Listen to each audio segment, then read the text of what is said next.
How can leaders stepping into the C suite level in today's operating environment be successful? How can leaders reimagine their workforce, and the workplace? How can leaders inspire innovation knowing that their teams are stretched and the bandwidth is low? How can leaders lead with confidence when the ground beneath them is shaking and constantly changing? What does human centered leadership truly looks like in the age of AI? A very warm welcome to all of you. My name is Dr. Ritwik Mishra. I'm the Chief Client Officer at KNOLSKAPE and your host for today's edition of the Learning Curve. Joining me today to respond to all these critical questions is Professor Richard Roi. Rick is Professor of Leadership and Organization at IMD and a senior business psychologist with more than 25 years of global experience advising boards, CEOs, and executive teams. His expertise lies in leadership transition, succession planning, and building top team effectiveness. Rick is widely recognized for his work on leadership ambidexterity, the ability to deliver performance today while transforming for the future. He has worked with leaders across Fortune 500 companies, family enterprises, and high growth organizations, helping them develop the resilience, vision, and inclusive leadership that is needed to thrive in an unpredictable world. Rick, a very warm welcome to you. Thank you, Ritwik. Thank you very much for inviting me. Rick, so before we get into the main section of the questions, you want to have any opening comments as well? Yeah, certainly. I just want to briefly introduce IMD, the International Institute for Management Development. We are headquartered in Lausanne, Switzerland. We were founded by business for business, a combination of the Swiss government and Nestle Corporation. And Yes. we've now 76 years old as a nonprofit Swiss educational research and educational foundation, serving organizations, governments, and companies around the world. And I'm proud to say we just got Financial Times #1 in the world for executive education this year. Oh, So, and our mission is to be the most impactful business school in the world. So I'm very happy to be here representing my IMD and my IMD colleagues today. very nice. Thank you for your time, Professor. And I think IMD is in one of those collective group of institutions that are bridging the gap between academia and the industry. So critical at this point in time, given the uncertainties that we are seeing in the business world. Yes, precisely. That's our focus. We many of our faculty come from very tier one universities around the world. Have joined IMD because we're unique nexus between corporates, management consulting, and executive education. Absolutely. So, Rick, before we get to the main set of questions, we do have a rapid fire section, which usually becomes very interesting and engages our audience very well. So, I'm going to get into that section. You ready for this set of questions?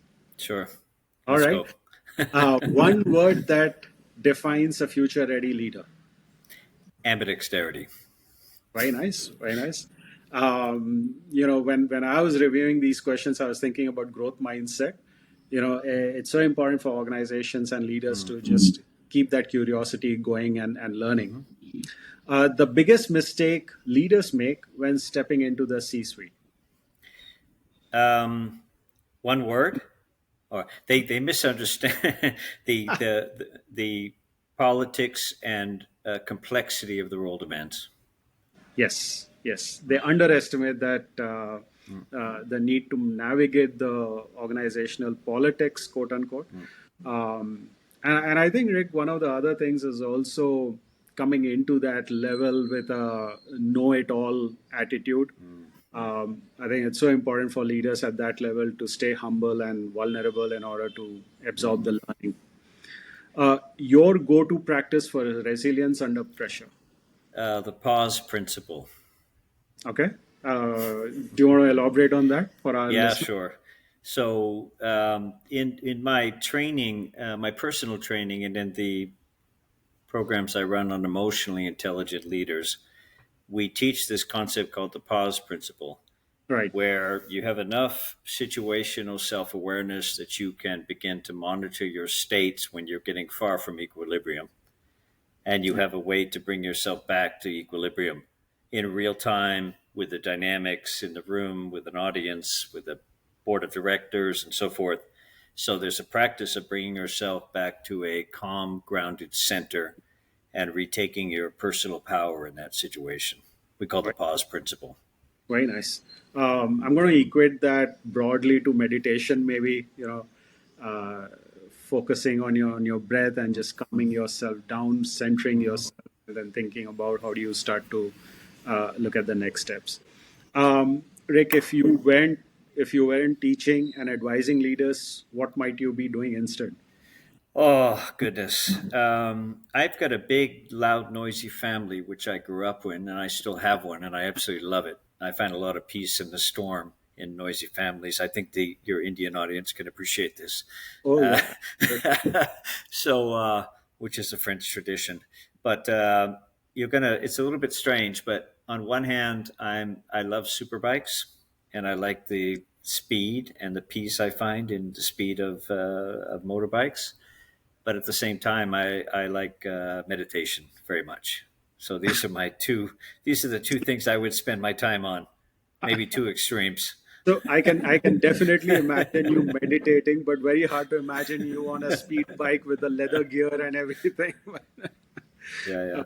But you're right, and I think that's a great balance of how businesses are seeing the environment today. You need that speed, but you also need that sense of calmness in order to operate mindfully. Yeah, well said. Rick, a book on your nightstand right now. Nisargadatta Maharaj, I am that.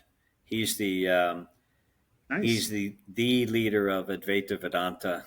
Was a Yes. sage in as Yes. you know in Mumbai, and Yes. that book I read and reread because it's just full of wisdom about Right. living in the present and Right. living, but while still being fully impactful in the world. Very nice. Thank you so much for indulging us in that rapid fire, Rick. I'm going to get us into the main part of the conversation. So I'm going to get us started with your favorite topic of leadership, ambidexterity. You've written about the need for leaders to both perform at the in the present and then transform for the future.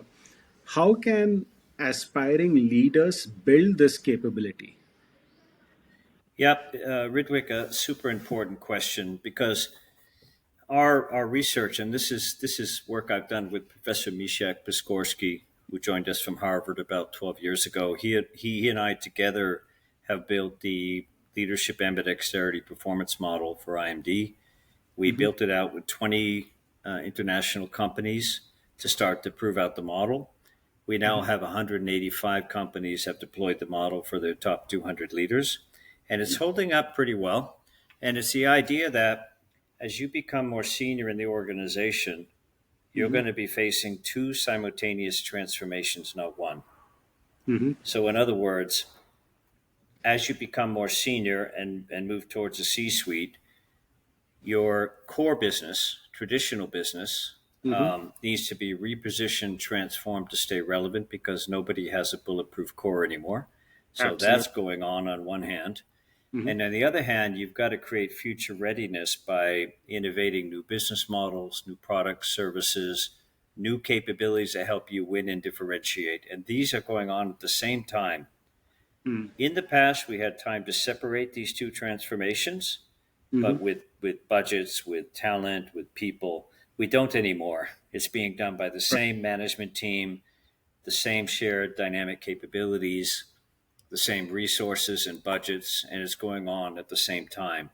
And this dual transformation challenge, which is what Harvard Business School calls it, we call it the ambidextrous organization, your Hmm. ability to perform and transform simultaneously, Right. um, is really what ambidexterity is all about. And so, if you to think about building yourself into an ambidextrous leader, it means that as you progress in your career, you're building more range Right. by experience, exposure, education, diverse roles, diverse managers. So Hmm. you can shift context more skillfully between perform and transform. Hmm. Now, our research so far around the world shows that only 12% of the C suite or C minus one demonstrate ambidexterity. Hmm. Probably 12% of them. So it means 88% or so of us arrive to the top with a rather linear profile, spiking on perform or spiking on transform, but not necessarily comfortable, skillful working in both contexts. Mm. So and the way you get there, of course, is diverse roles, diverse managers, and diverse experiences, and stretching yourself as you move through your career to have more range, if you want to call it cognitive behavioral range, by the time Right, you reach the right, C suite. right. Cool. Professor, I'm just going to double click on one part of the ambidextrous concept, which is perform, right? Now, a lot of us think about perform as bringing in efficiencies in the current set of processes. Is that it, or is there more to it? Because I also heard you say reposition in that frame. So, can you delve a bit deeper into the perform part of the leadership style? Yep. So perform to us is more than incrementally or continuously improving the core business's operating model, Right. organization, delivery. It's more than that. Okay. And in the work that Professor Mark Reven and I do here around future ready organizations, we built this concept called the House of Innovation. And Right. what you'll see is the companies that are on the leaderboard in the Mm. different sectors are running micro experiments at scale, both within core, they're innovating continuously, and within new, Okay. right? They've got it across both perform and transform, and they've got a system for getting that done. So it's more than simply optimizing Right. executional excellence, operational efficiency. If you ask a lot of leaders, CEOs, and senior executives, virtually no one has, as I said, a bulletproof core or a Yeah. 7-10 year S curve on their current core. They're Yeah. under attack from non traditional entrants into their Yeah. sectors, new Absolutely. technologies, and AI is Yeah. who knows where that's going to go. Everybody is struggling to keep their core relevant, Yeah. optimized, profitable. And so that requires a good deal of innovation beyond just um, operational Yeah. efficiencies.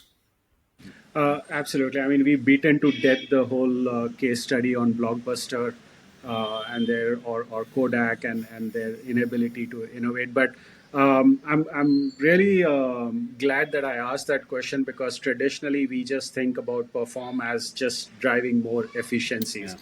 But this whole concept of micro experimentation is wonderful to hear that. Rick, any thoughts on? So again, when I talk about ambidextrous leadership, a lot of people think about this from a business perspective, right? Strategy and the work that is happening currently. How are you delivering on that work? Where does talent come in, and how does talent and the workforce picture into this? What's your advice to leaders on how should they be thinking of their teams as they display this kind of a leadership style? It's a very good question. So the leadership performance model we've built around ambidexterity applies to the top 200 leaders Mhm. in a global company because they're the ones that are dealing with the perform transform duality, right? Right, But once you go down to let's say C minus three, four, five, six, right. we have we've been researching the antecedents to ambidexterity. In other words, the raw talent. Yeah, What does the yeah, leadership potential of a future yeah. ambidexterity leader look like? Would love to hear. And yeah, so we've got this construct called accelerated adaptation. So Okay. it's learning agility, Hmm. but it's also cognitive flexibility and range to be able to frame and reframe problems. Hmm. It's a certain amount of emotional and social intelligence range to deal with lots of different stakeholders. Hmm. And so we can look at, we call those early talent markers, if you will, Hmm. around future ambidextrous leaders. accelerated adaptation, because the world you talked about is exactly what we're dealing with. So what happens is, all the way from the top of the organization down to the frontline managers, Right. you used to think of frontline managers as BAU, right? We're just Yep. running business as usual and just keeping the coal going, and just keep putting coal into the furnace, Yep. please, and keep the whole boiler room going. Yeah. But in fact, what's happened now, because of the pressure to run dual transformation, you've got the BAU, which is your normal Hmm. KPIs and operating function, but you've always got at least two or three strategic initiatives and projects you have to support. Yeah. Yeah. So Yeah. you have the perform, transform construct in micro all the way Hmm. down to the front line. So even the frontline managers are running, Yeah. supporting transform initiatives, and they're having to perform simultaneously. Yeah. So our client said, "Hey, can you help us build the antecedents, so the talent markers for this ability?" If you want to think of it simply, Ritwik, we just call it leadership range. Do you have the range to Right. context shift? Right. Do you Right. have the cognitive range to Right. frame and reframe different types of problems, Right. and so forth? So that's a simpler way to think about ambidexterity. It's a question of leadership range, right, Right. as you progress in the organization. Yeah. And I think it's also the range of experiences that you are getting under your belt. Like you spoke about the stretch assignments that push you out of your comfort zone, and that gives you certain experiences of how are you going to deal with those new situations and scenarios. I think I may not call these as antecedents, but the ability to be agile and be able to work in ambiguous situations and scenarios also becomes important as you are looking at this kind of a leadership style. One other point, Rick, is we often tell our team members, right, in order to drive performance, is are you thinking about your own legacy, right? What do you want to leave? What do you want to be known for? And I think if we consciously talk about leadership ambidexterity and its concept, it will push people to start thinking the micro experimentations, for example, that you spoke about, right? That would help me create my legacy and what I'm creating at my own manager level and as I move forward. Hmm. Yeah, I think so. I think at the end of the day, people want to be part of a bigger narrative, right? Yeah, yeah, That's beyond their job, that's beyond their annual KPIs. yeah, yeah, Ultimately, I think humans want to feel and be absolutely. part and commit to a larger narrative. I think it's instinctively human, is my Yeah, view as a psychologist, right? So I think the degree to which we can create that narrative from an right, organizational context as leaders, right. and feel that people are doing something meaningful with their talent, energy, skills, employees, is a super critical role for leaders, in my mind, Yeah, as you've yeah. described it. Yeah, absolutely. So, just moving us along, Professor, could you explain how IMD's 5S2 model and the Voyager process help cultivate a broader enterprise perspective needed at the top levels? Yep, yep. So 5S2 is our our research model, where we have five capabilities and two opposing behaviors for each capability. Okay. So just to go back to basics, Yeah. we looked at the predictors of performance at senior levels in organizations, and no big surprise, Ritwik, you've got leading strategy, Yeah. you've got leading execution at scale, Mm-hmm. you've got leading stakeholders in a complex ecosystem, you've Mm-hmm. got leading people and teams, and then you've got leading yourself, Yeah. because leadership gets personal as you Yeah. progress. So Mm-hmm. these five capabilities still stand as predictors. What's different in the ambidexterity context, or in the future ready companies we studied, is that the leaders that outperform their peers have more range on these five dimensions. They Mm. simply know how to apply those skills in more contexts. That's Got it. the evidence that we created around, and that's where we arrived at the ambidex or ambidexterity framework. We call it ambidex because everyone gets tired of saying ambidexterity. I think it was I'm going to. actually in Asia where one of the non-English English as second language speakers say, "Hey, can you come up? Can we just call this ambidex?" I said, "Brilliant, ambidex." Yeah, Fine. yeah. I'm going to use that for the rest of the podcast, Rick, because Fine. I'm faltering whenever I'm saying the word. So I'm going to go with Ambidex. But Exactly. Rick, can Yeah. we speak a little more about how do you bring in a range? While I get the range concept and I get it for the four, which is around strategy, execution, stakeholder management, and people, how do you get that range for self? Ah, wonderful. Okay. So the meta skill or meta ability you need as a starting point is a combination of emotional intelligence, social intelligence, Okay. right? So if we just take it, and I'll borrow our model from our friends across the pond at Harvard University.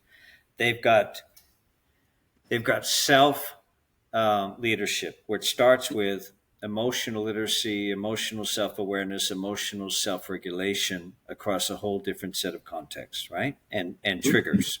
Mhm. Then you extend that first into one on one relationships. Okay. And that's the first step was translating emotional intelligence to social intelligence. And then how do you translate that into teams, groups, cultures, right? Got it. Which is a social intelligence. So there's four basic, if you will, competencies that underpin that. So that to me is the meta skill Got it. because it invokes growth mindset, as you said. Yep. Yep. You start to bring much more, and this is a meditative practice on mindfulness, you bring much more mindfulness Yes. into an intentionality into Yes. your life, into your work, into your interactions. You begin to then really understand the triggers, the Hmm. personalities, and the situations that trigger stress, negative emotions, unproductive states of being. Right. And you begin to regulate and manage those much more Right. skillfully. Right. Right. And from there, you can then advance into executive presence and strategic influence in a much more intentional, wise way. So to Right. me, there's two elements. The first is this. The second is what we call the regenerator or resilience. So Mm. leaders that are really resilient, you talked about the ever increasing pressures, right? When we Mm. poll managers in our programs and we say, what capacity over your normal working capacity are you working today? They will Mm. say 120, 130, 140% over their normal capacity. Yeah. You Yeah. think like, okay, wow, how is that sustainable? But this is the world we live in if you want to work in a winning organization or a corporate construct. So then your option is to either retire, go do something easier, or raise your resilience, right? You've got to. Yeah. Yeah. So under that one, we call the regenerator in our 5S2 model, Mhm. is these leaders have a routine or ritual around well-being. Mm. They have a ritual where they take care of their physical self, emotional self, relational self, and even spiritual self. And Mhm. they're quite disciplined about it. Mhm. And it's not, and these are not huge changes. These are micro habits that they've made over time Right. and have this vectoring effect of having a big effect over time. So you will see each leader has developed their own unique ritual or discipline about this, right? Mhm. Mhm. And they help raise their resilience, year over year, Right. and they stay connected to what Richard Boyatis, who's a mentor of mine and very well known clinical psychologist professor in U.S., calls positive emotional attractors. They ensure Mhm. that they've got enough time Mhm. in their life. They set some boundaries around what recharges them, right, Right. on a personal, even spiritual level, and they Mhm. attend to that. Yeah. Yeah. So Very nice. Um, I'm going to double click on a word that you used, culture. Right. Um, what kind in your research? What kind of organizational culture um, is is supportive of leadership ambitex? that's a good question. Uh, First and foremost is a culture of distributed leadership. So Okay. there's a view from the top that the age of the hero, CEO, CXO is over. Mm-hmm. Leadership is a team sport, Mm-hmm. and we have to solve these big, complex hairball problems together somehow, Mm-hmm. right? So there's a sense that we agree to distribute leadership and power in the organization, and we grow people. Of course, we use smart delegation and we grow people in their capacity to do that. Right. And we help distribute decision rights um, through the organization. So I would say distributed leadership is the first principle you see in these ambidextrous companies. Okay. The second is they are ruthless on prioritization. Howard Yu, IMD professor who founded our Center for Future Readiness, said, if you've got more than three priorities, you have no priorities as a corporation. So they are ruthless on prioritization and alignment on what really matters, right? Mm-hmm. So we don't get this dilution effect, too many competing priorities, and so Yeah. Yeah. forth. That's the second thing that happens. You've got a culture that rewards in early innovation. Mm. So you will see more and more of these leading companies have a system for gathering ideas, the idea pipeline in the company from all different parts of the company, Right. small, large, etc. They have a pipeline process for vetting them, evaluating them, funding some, killing some, and Mm-hmm. then rewarding the people that are leading and driving those ideas at all levels. Right? This is part of the house of innovation. Right. So this is the micro Right. experimentation model at scale, and how you reinforce that.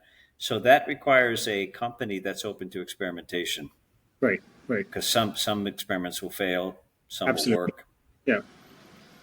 Um, I think those are the big ones. See, ambidexterity doesn't say that when you're leading people and leading teams that we're all about coaching, psychological safety, inclusiveness, Mm-hmm. diversity. That's only one part of the axis. Mm-hmm. And companies that focus solely on that don't actually perform well.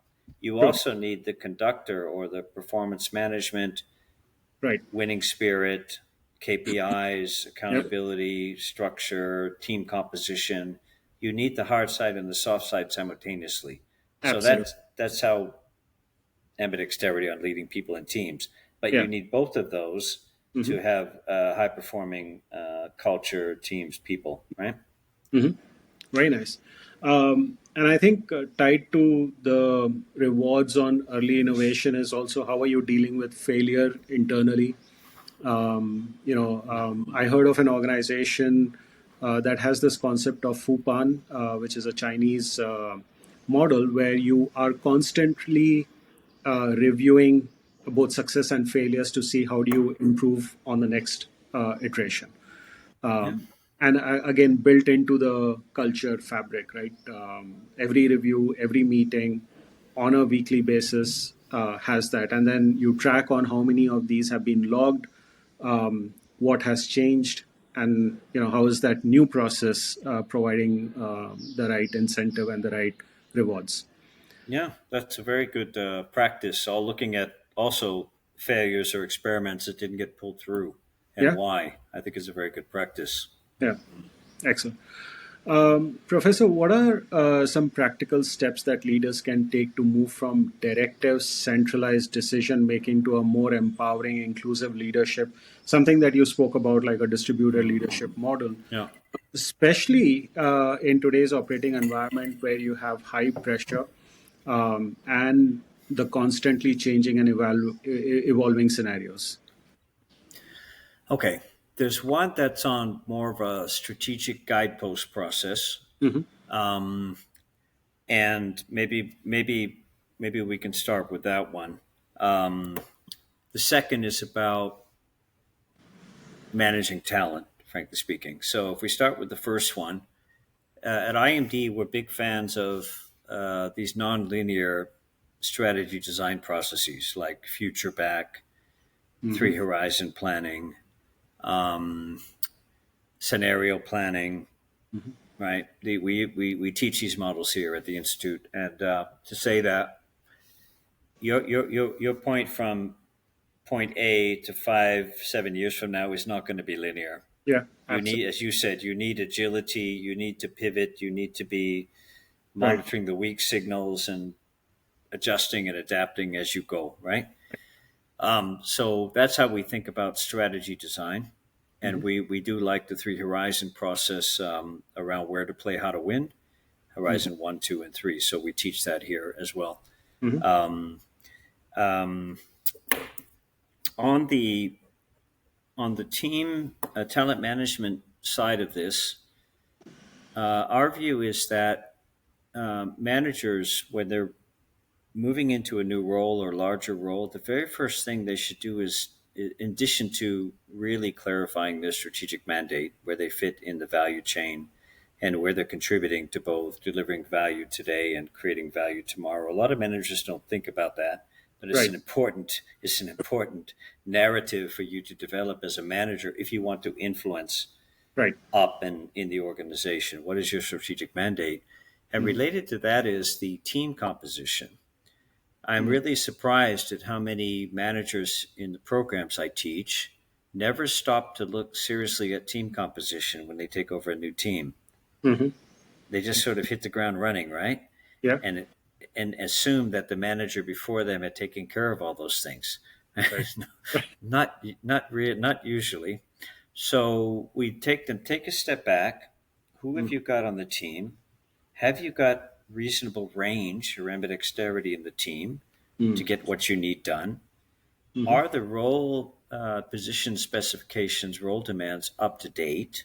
Do they really still fit what we're trying to get done? And Hmm. then what's the degree of person role fit to deliver, over deliver in those roles, right? At the individual level, right? Right. And then it's a one size fits one exercise to grow those individuals so they can be satisfied, motivated performers, leaders in the team, right? Right. So that's a team composition exercise that new Hmm. managers rarely go through, which is a bit surprising to me. Also, when I quiz them on the strategic mandate of where they fit in the value system, they also struggle to articulate that, which Mm. is also a bit surprising.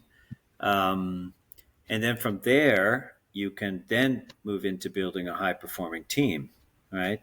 And there are Right. many good frameworks, models, tools for Right. building a high performing winning team. Right. Right.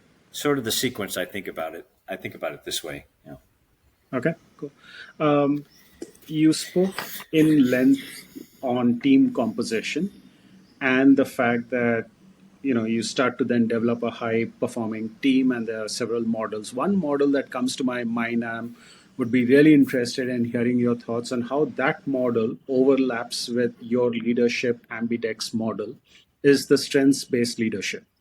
Right, you are looking at the strengths of individuals and team members that are part of the team, and what do they bring to the table. Mm, Now, as a team member, as I'm growing in my experiences, the range of experiences, I may be good at some of them, I may not be good at some of them, but it still is an experience that has shaped me and shaped who I am. yeah. So how does your model interface or interlock with the strengths based leadership model? Oh, Ritwik, I'm not sure you're going to like my answer to this question.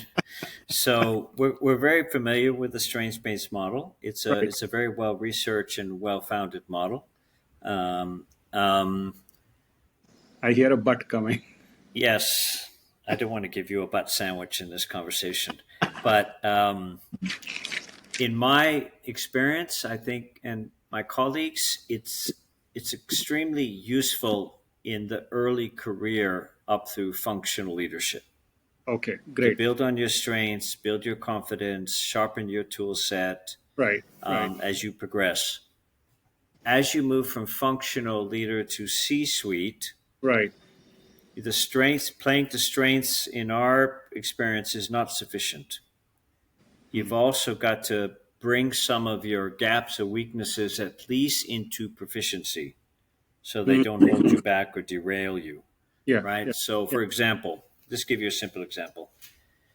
Sometimes you'll see a senior leader come in who's got a big spike on a transformer profile. In Mm. other words, they're 2 to 3 cycles ahead of the team or the Right. management team. They've got brilliant ideas. They can ideate far ahead of others. They're first movers, but they lack the ability to translate that back and land it and convert it into operational, Right. financial results, operating model, etc.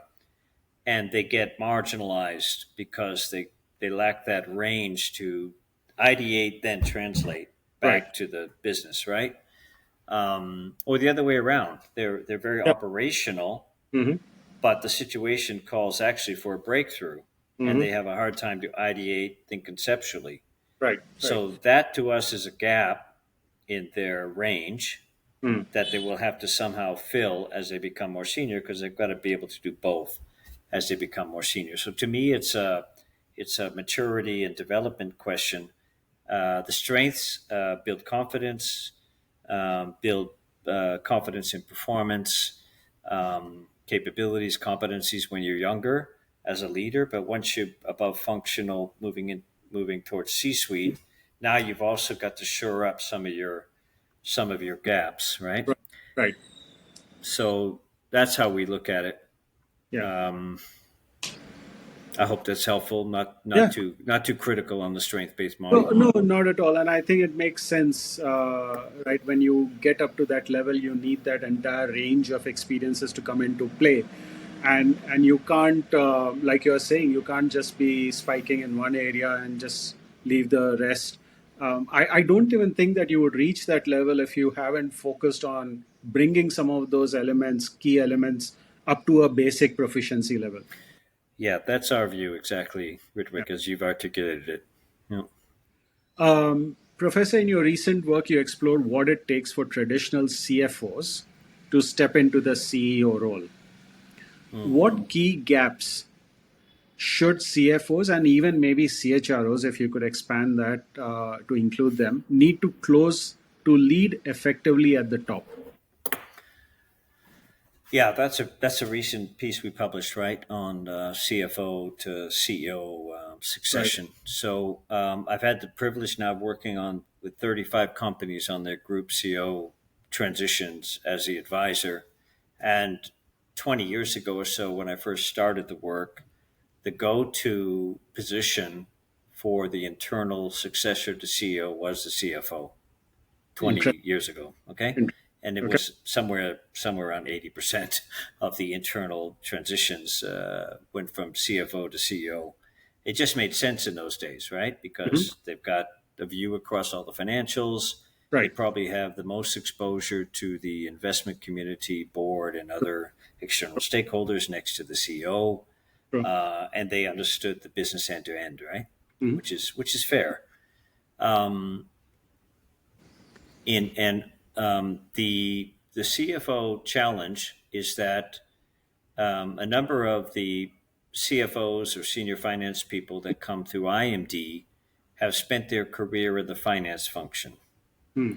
Mm. Nothing wrong with it; they're extremely skillful leaders, but Right. they've come in as auditor. Maybe they moved to financial planning. Maybe they went to serve as the financial business partner for supply chain. They come back to corporate finance. They move to treasury, and then they're up for the CFO role. Mm-hmm. The challenge with working in that pillar is that they spike on a certain set of Sure. perform related competencies, Right. but not transform. Mm. Mm. So then you get to the candidate. So your CFO is a candidate for CEO. Right. You're not demonstrating the range Right. that the board or nominating committee or shareholders want, which is Right. perform and transform. Right. Um, so that's the challenge, and why I think the numbers in 2023 from Spencer Stewart were only 16% of internal promotions to CEO in the Fortune Global 500 coming from CFO, Mm. Mm. 1/6. Interesting. The vast majority are coming from chief operating officers with very broad remits, Right. chief commercial officers, Right. presidents of complex businesses or international divisions. Right. Right. Makes sense. And Our view is they demonstrate more ambidexterity Yeah, because of the range and complexity of their roles. exactly. The role That's demands the that. Yeah.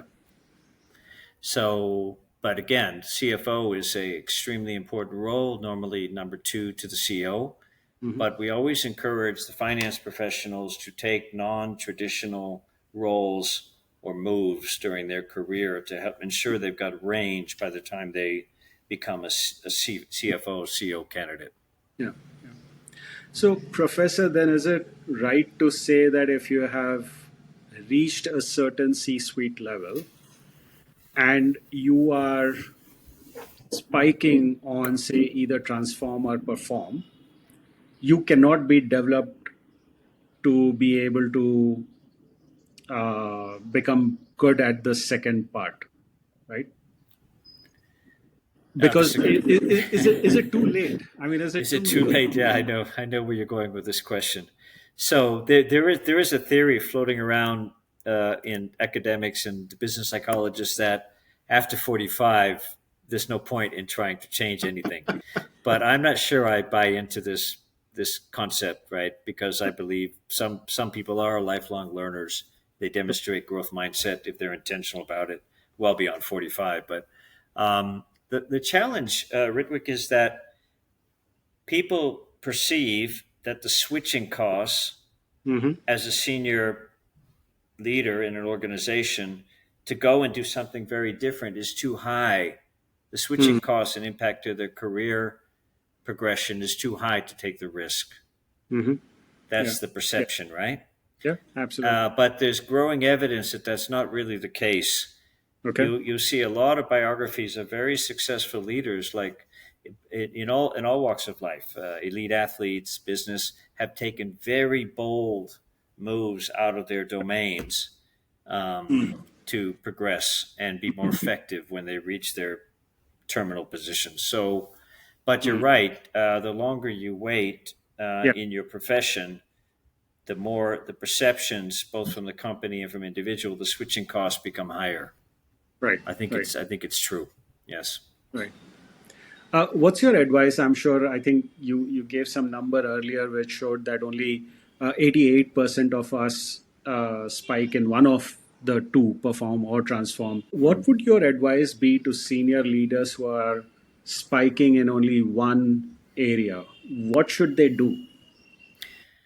Um, I think they need to get some form of valid assessment, whether it's 360 or mentorship feedback or organizational feedback or psychometric simulations to show what's their current range on the areas that matter for Right, them to perform or outperform in their current role or right, prepare for the next role, right? right.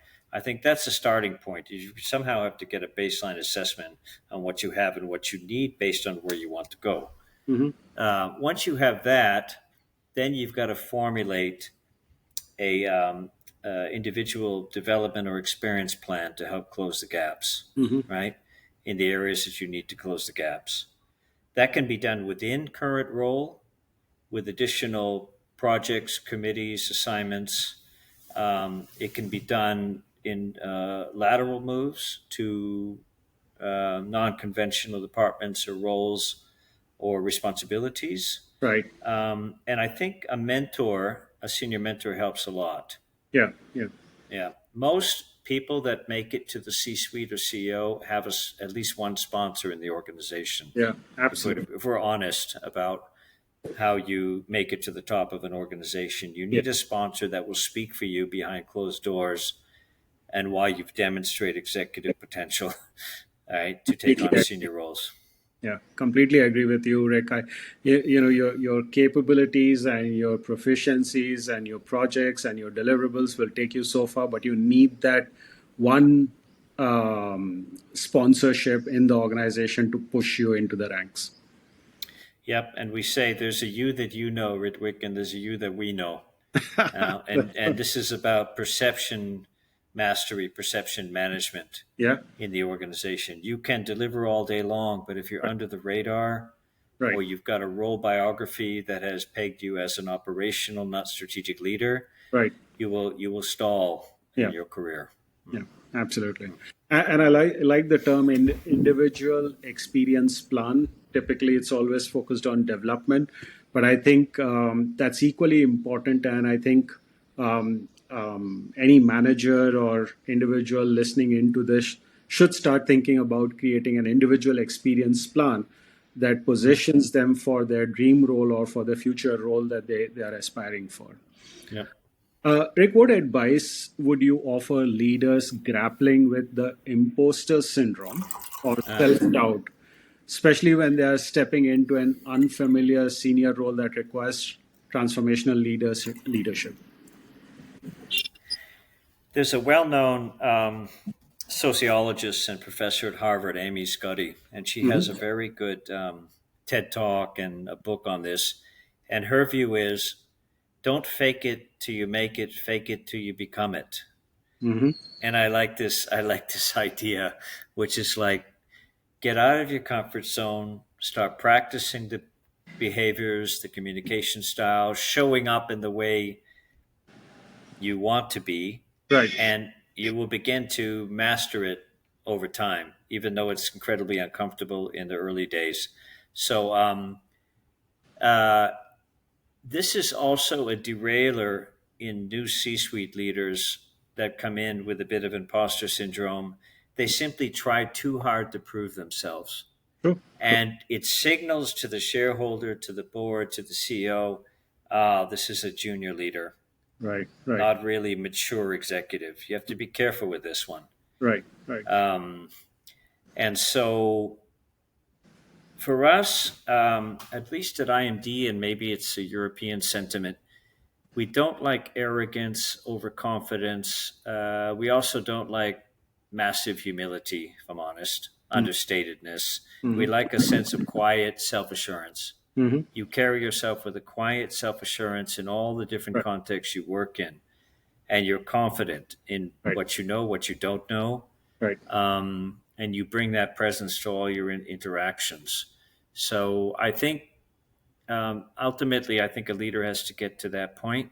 Mm-hmm. But yes, I have worked with senior leaders that are at the very top of the organization, still looking over their shoulder, wondering how they got the job or who's going to bring them down. Mm. Um, and it's a complete waste of mental, emotional energy because you've already earned the role. But again, I know it's not that easy to unwind Yeah, that the imposter syndrome. yeah, It's a because it's wired into your identity, frankly, all the way back to childhood. So it yeah, takes some time to unwind this thing. yeah. But part of it is shifting perspective Mm.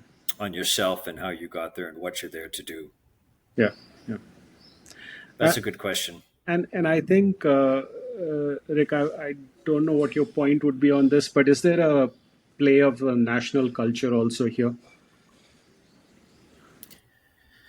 Ah, um, yes. When you shift from normally, if you're progressing well in Indonesia or in India or in Right. Germany or in the US, you can play by the national rules and the Mm, mm, culture mediated behaviors and expectations. You probably can do fine. mm, mm. But once you get on the global stage, right, the rules change, True, true. right? And Yeah, then you're bringing your national identity, assumptions, and culture true. and unconscious leadership expectations to the role, Right, wherever you get posted or whatever kinds of teams you have to lead. right. I do think so. I think the two that make such a big difference in leadership is power distance. Yes, absolutely. It's the formal respect for authority, Mm-hmm.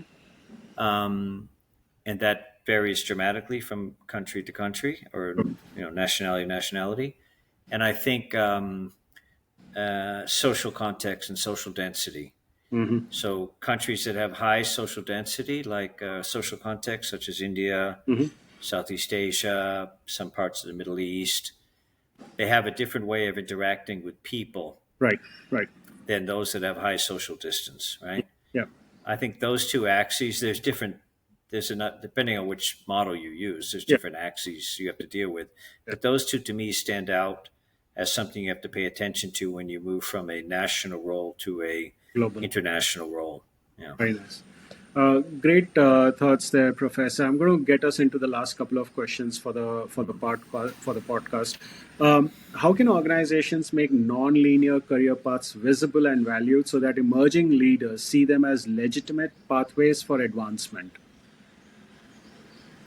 Wow, this is a very good question. I think first and foremost, you need role models. Okay. You need to see that a technical specialist or an engineer that progressed to a certain level pivoted to be a business leader or a cluster leader Hmm. and had a very successful, meaningful career path, right? For example, that's how technical people would view their career path in the organization. So I think you need role models that have done this and mentorship in the organization. Hmm. Um, More and more companies are creating talent mobility processes, right, within the organizations where they will post open positions internally. Right. Right. People can literally apply, get shortlisted, and interview Hmm. for positions that may or may not be in their dominant domain, right? Hmm. Um, that's for the general talent population. Hmm. There are some companies who do it in a little more structured way. There's a large, well-known bank in Southeast Asia that takes 20 of their high potential managers in their early 30s, Hmm. and they put them into a 10-year develop individual experience journey Nice. where they rotate between international role, operations role, and then B2C commercial roles. And at the end of that 10 years, they promote virtually 90% of them into senior roles. But it's a very structured Hmm. process for Right. building well rounded leaders. Um, I think that has to start earlier in their careers. People that, like I see, as you know, people are less likely to make a bold move Right. in their career, either geographically or in terms of function or domain, Right. once they're become more senior, more well paid, and more embedded in their own domain. They're less likely to switch because of the perceived switching Right. costs, Right. but which I think is not entirely true assumption. Hmm. Interesting. Not in today's career market. Yeah, I think you're right. I think with the kind of roles that we are seeing and the kind of opportunities that are coming up, we are seeing a lot more transitions happening at the senior level. I think so. McKinsey did an interesting study last year on they had this kind of human capital valuation, and they looked at your market value as a talent if you had stayed in one function versus made some bold moves. Very interesting. And in general, the Yeah, folks with bold moves were more valuable in the marketplace, very right? Um, yeah, but I think you need to start earlier in your right, career right, with this idea, and companies need to cultivate it right, to right. people be thinking about. Because we have this saying, the organizations today are run by deep generalists, not specialists anymore. That's true. That's true. So you can see. That's true. And I think, Rick, going back to your thing about the sponsor, right? So even when you exit an organization, you can still bank on the sponsor to help you with advice on how do you navigate your so-called individual experience journey so that it's preparing you for that future role. Yeah, we find this kind of point where executive coaching Right. in its effectiveness falls off and mentorship becomes more Makes effective. sense. Yeah. Yeah. Makes sense, right? Yeah. Particularly as you're talking about senior career Yeah. progression. The Absolutely. mentors tend to have more impact Yeah. on helping these leaders progress and Yeah. close gaps. Yeah. There's always a point where you need to work on leadership behaviors, self awareness, and so Yeah. forth. Coaches are extremely good at that. Yeah. But the mentors tend to be more effective in the last Right. Right. From a career the perspective. last mile. Yeah. Absolutely. Absolutely. Rick, final question from our side. You note that misalignment between succession planning and leadership development is a growing risk for senior leaders. How can organizations better integrate the two? So now I'm 26 years in the field, I think, between academics, management consultant, and Right. advising boards on CEOs. And there's always been an assumption somehow that succession planning sits here and leadership development sits here. Right. And these are two functions that don't, I won't say there's a firewall between them, but they don't really Yeah. have a lot of transparency, interaction, data flows. So at IMD, I won't give you the names, but there's at least 6 or 8 companies we work with Hmm. that have integrated the functions. Nice. So succession planning, leadership development Right. are under the same umbrella, Right. and the process is far more open than it used to be Mm. between the sponsoring executives, the CHRO, the Right. participant, Right. and the talent partner. Right. There's an open conversation Yeah. going on where things that weren't shared in the past are shared. Hmm. What do you need? Where do you want to go? Hmm. What can the organization do to facilitate it? What's not working? What's working? So I think you'll see a lot more of integration of the two functions, data flows, processes, Yeah. and a level of transparency we didn't see in the past Nice. into helping these leaders progress into senior roles. Yeah. So I'd say that's the direction of travel we see the leading companies Right. working towards. They're not keeping them as separate black boxes so Right. much as we used to, Right. because they're spending millions on development, but they're not getting strong pipelines for succession. Right. It's still So there's sourcing a from. clear disconnect. Yeah. Yeah. So I think it's just a way to solve that problem, but it takes a certain amount. It takes a certain culture, right, and a Yeah. certain leadership to do that in an open, transparent way. Yeah. Yeah. You'll be surprised, Rick. I mean, the number of clients we work with where one box doesn't even exist till somebody comes in and says, "Oh, we want to do succession planning," right? And then that's when the whole conversation starts. And the first point of discussion is how transparent should we be with the process, right? I think the game is lost there itself. I love the fact that I think both of them need to come together, and it has to be a continuous process, not a event per se. Yeah, it's a multi-year process, Right. and we have formal progression reviews. All the individuals know how they're progressing towards their target positions, Yeah. what they have, what they don't have. There's an open discussion with the CXO. Yeah. So and so we've been doing a number of these as custom internal interventions, and we've got quite a demand for it. So we've just launched a Pathway to C-Suite Open program Nice. at IMD, starting in November, Right. with the first module in Lausanne, the second in Singapore. It includes C-suite mentoring, it includes executive coaching, and a process looking at what are the 5 big shifts you need to progress to C-suite. Great. Great. So we decided to codify this offering we've been doing Right. privately with companies and put it into an open program so we can scale it, called Pathway to C-Suite. I think clearly one Exactly. key takeaway, Rick, for anyone listening in from a talent management side or HR side is to integrate both and keep that going on a continuous basis. Rick, thank you so much for your time. I really appreciate it.